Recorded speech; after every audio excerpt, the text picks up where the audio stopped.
Hi everyone!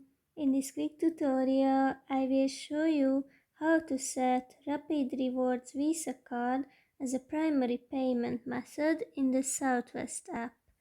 Just open the app, click on your profile, which you can find in the top right corner, then click on View Payment, wait a little bit, and then you will be able to add the new card.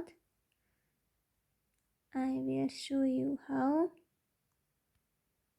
So add the new card. Here is the button. Tap on it and then tick this set as primary payment button and then select the card type, which will be the Rapid Rewards, this one.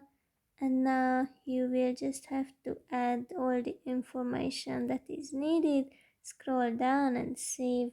That's basically it. I hope it helps.